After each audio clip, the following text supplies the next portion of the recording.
the second part of week 5. So we were just talking about political NGOs. Very important, although they are not as formalized, are social movements. They arise around an issue with a spurt of public support. What are the most famous NGOs, social movements that we can think of recently? Well, during the economic crisis, there was Occupy Wall Street. Right before that, there was the Tea Party to the far right. But also the Me Too movement can be seen as a social movement. What are they? They are simply public campaigns for support of a certain issue. And so, why do they matter? They matter because they can reorient public opinion, and they can also institutionalize. Maybe they can become an NGO in a following moment. The next level is political party activists that also belong basically to the same category. They are volunteers who work for a political party. And then the next step is to look at professionals. Professionals are like the lobbyists who work stably for interest groups. It can be lobbyists for the environment, lobbyists for the tomato industry, lobbyists for the advancement of people of color in America. You know why they're called lobbyists? They're called lobbyists because President Harry Truman, who was president at the end of World War II and afterwards, once said in front of the journalists, get rid of all these lobbyists here in the hotel where he was staying. It's just because they were people that would have questions or like requests for him, and they were staying in the lobby of the hotel. So now you know one more anecdote.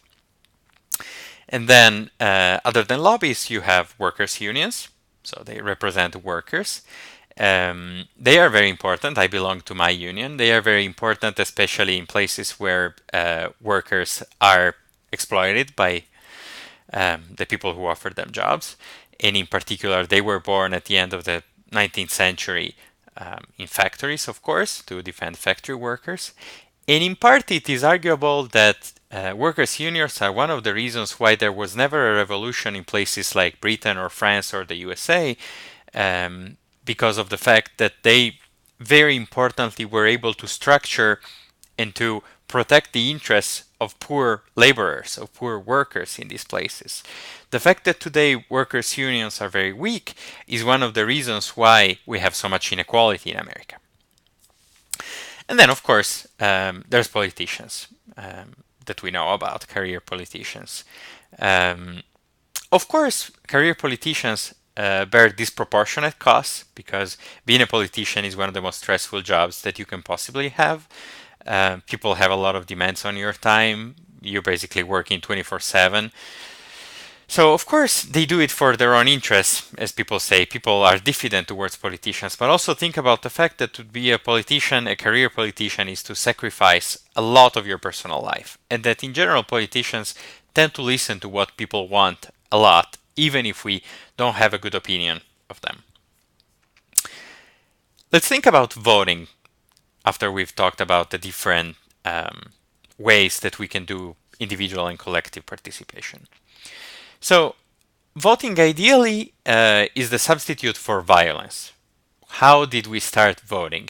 Well, at first, when people would disagree, they would beat the shit out of each other, and the group that was stronger or more numerous would win against the other groups. Voting said, instead of beating the shit out of each other, let's just count how many people are in favor and how many people are against. And so instead of fighting, we see which group is stronger through a vote. Violence is also another form of political participation. We all know about the role of rebels, revolutionaries. Rebels and revolutionaries are different from each other because revolutionaries are rebels who want to create a new political order, who want to have a revolution and create a new form of state after the revolution. You've probably seen the movie V for Vendetta, which is one of the most famous movies about revolutionaries. Also, the most extreme form of political participation, of violent political participation, is terrorism. You all know about terrorism probably because of 9/11 or because this country in general after 9/11 is very paranoid about terrorism. We know that there are terrorists from the left and from the right. We've talked about it before, and that there are religious terrorists as well. Always remember also that one man's terrorist is another man's freedom fighter when we're talking about political terrorism. And that the American Revolution actually included a lot of acts of terrorism against the British. Of course, the British at the time were treating Americans terribly and they had imprisoned a lot of people.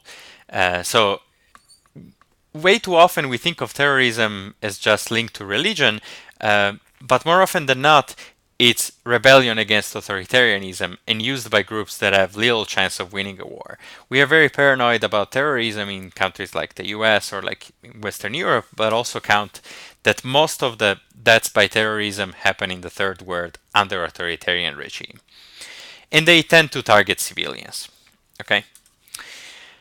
Now, taking a step back again from this most extreme form of political participation, and let's go back to how Americans participate or not participate.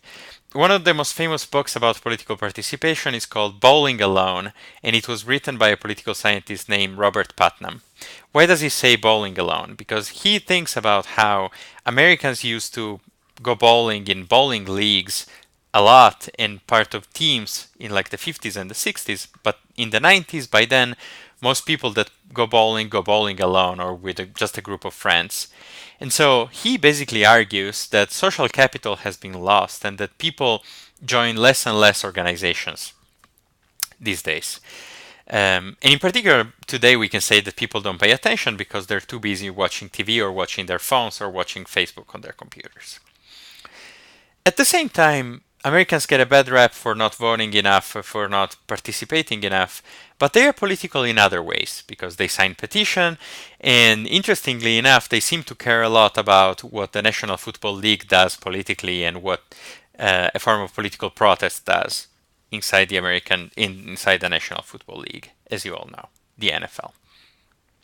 It's also interesting in the book to read about France and about how people in France also don't join associations, but they protest a lot, they go on strikes, they form social movements, like the case of the Gilets jaunes, of the yellow vests that we've seen and that you can find in your media. Another country that the book briefly talks about and that you should pay notice to is political participation in China. We know that China is a dictatorship, it's a one-party regime, but at the same time, there are many forms of political participation in China. There are petitions, there are homeowners associations and business associations.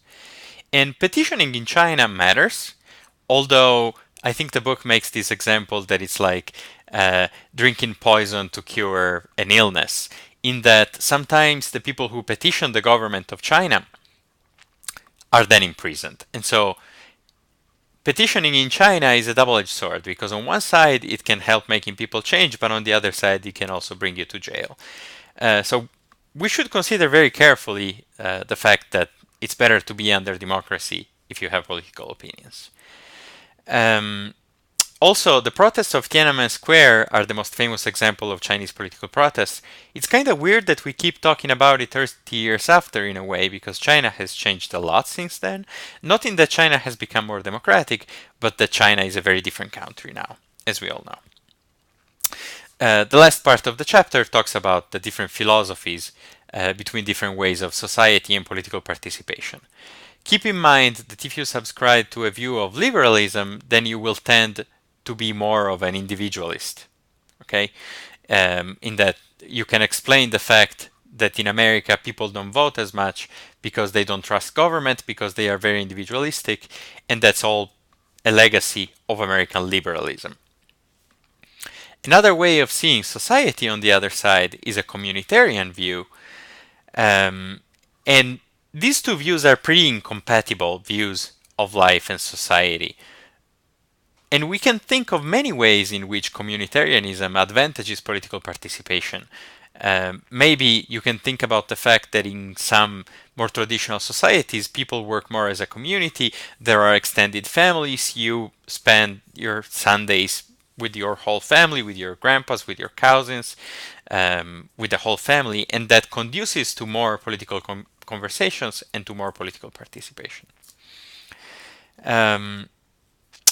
Last, I'm just going to give you a glimpse into a very important movie that has come out and that is running for the Oscars as best foreign language film. It's called Cold War. And I'm sure that the Bijou, the only decent cinema in Eugene that doesn't just show Hollywood movies, will have it. It's a Polish film, so called Cold War by a Polish director called Paweł Pawelkowski. And why do I cite this movie in this case? Because it shows how in Poland, it's a love story among other things, but it's also a story that takes place under socialist Poland in like the 70s or the 80s, and it shows how political participation was faked and obligatory, and that people would have to go out and participate to these massive rallies, which is also what happens in China today. Last, just a couple more notes that I forgot. Keep in mind that the end of the chapter gives you a rational, an institutional, and an ideational way of why people don't vote as much in the US. Make sure you read them and that you can maybe incorporate them in your discussions of voter turnout and political participation in your discussion groups. This is it for this week. I only recorded 2 videos instead of 3, not to overload you. I will try to go more granular next week. Make sure that you contribute to your discussions, and good luck for your week 5.